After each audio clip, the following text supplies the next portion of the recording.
हंसू या रो समझ में नहीं आ रहा है। गेंदबाजों पर दया आती है और बल्लेबाजों को देखकर मुस्कान की, वाह क्या बल्लेबाजी की। आईपीएल के इतिहास का जो सर्वाधिक स्कोर है वो टूटने से महज 6 रन से बच गया और 5 रन टाई होने से।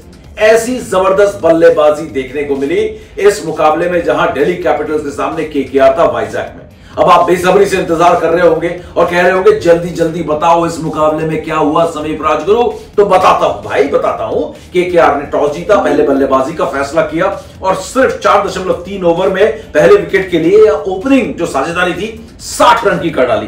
फिल सॉल्ट पहले विकेट थे जो पेविलियन की तरफ बढ़े।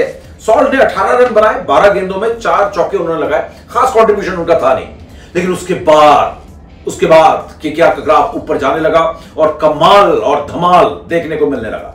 पहले विकेट के लिए 104 रनों की साझेदारी सिर्फ 48 गेंदों में सुनील नारायण और अंग्रीश रघुवंशी के बीच। एक 18 वर्षीय अंग्रीश रघुवंशी जिसको अंडर 19 वर्ल्ड कप में किसी ने देखा था, ज्यादातर लोगों ने नहीं देखा था। लाजवाब बल्लेबाजी। 164 पर दूसरा विकेट गिरा 12.3 ओवर में सुनील नारायण का, जो वाकई में नारायण कर रहे थे हमारे दिल्ली कैपिटल्स के प्लेयर। उन्होंने भगवान को कहा होगा कि बहुत बहुत शुक्रिया कि सुनील नारायण आउट हुए। मैं बताता हूं क्यों।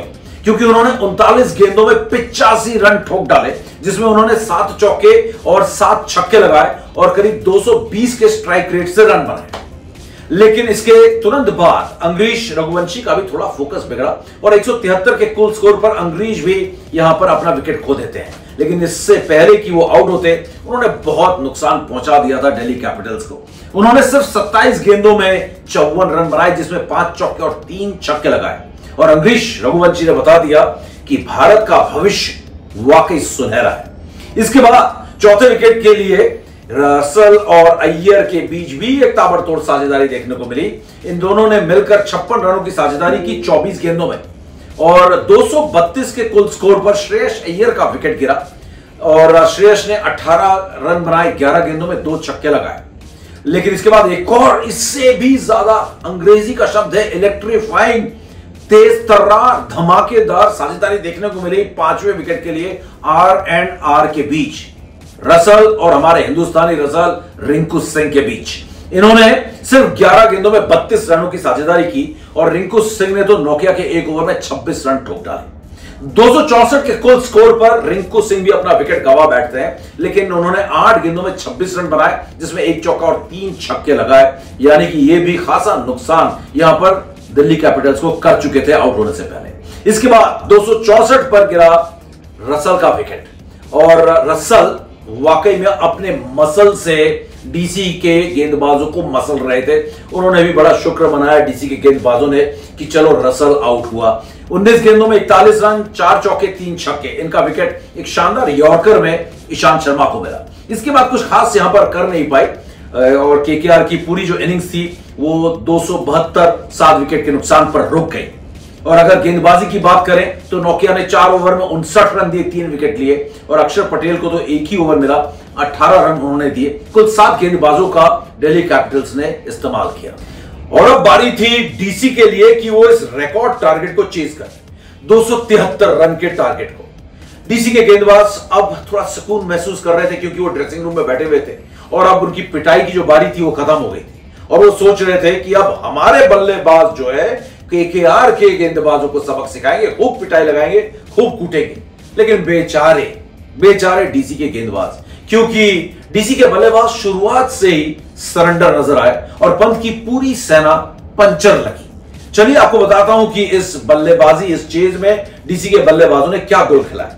21 रन के कुल स्कोर पर पहला विकेट गिर गया पृथ्वी शॉ का, जिन्होंने सिर्फ 10 रन बनाए और वो वैभव अरोड़ा के शिकार बने। उसके बाद दूसरा विकेट 26 रन के स्कोर पर गिर गया मिचेल मार्श। क्या करें मिचेल मार्श का, टीम से ड्रॉप कर दें या वापस ऑस्ट्रेलिया भेज दें। 0 पर चलते बने और खाता खुला आईपीएल इतिहास के सबसे महंगे खिलाड़ी 24.75 करोड़ के मिचेल स्टार्क का पहला विकेट इस सीजन का, अपने ही ऑस्ट्रेलियाई खिलाड़ी का। उसके बाद कुल 27 के स्कोर पर तीसरा विकेट गिर गया अभिषेक पोरेल का, वो भी खाता नहीं खोल पाए। और वैभव अरोड़ा जिन्होंने शानदार शुरुआत की और अर्ली ब्रेक थ्रू दिलाए, वो वैभव अरोड़ा के दूसरे शिकार बने।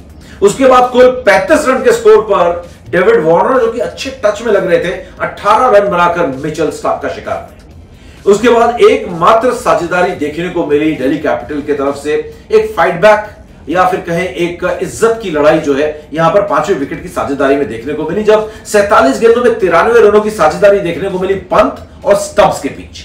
लेकिन 126 के कुल स्कोर पर 5वां विकेट गिरा पंत के रूप में, जिन्होंने शानदार बल्लेबाजी की, लाजवाब बल्लेबाजी की और ये बता दिया भारतीय टीम के सिलेक्टर्स को कि मैं वर्ल्ड कप के लिए तैयार हूं। विकेट कीपर बल्लेबाज ढूंढने की आपको अब जरूरत नहीं है, क्योंकि ऋषभ पंत ने 25 गेंदों में 55 रन बनाए, जिसमें उन्होंने चौके लगाए 4 और छक्के लगाए पूरे 5, और स्ट्राइक रेट सुनेंगे कितना था, 220 का स्ट्राइक रेट। लाजवाब बल्लेबाज। लेकिन 126 के ही स्कोर पर छठा विकेट अक्षर पटेल का भी चला गया। अक्षर पटेल के सामने कोई अक्षर नहीं लगा और शून्य ही लगा रहा, और वो भी पेविलियन लौट गया।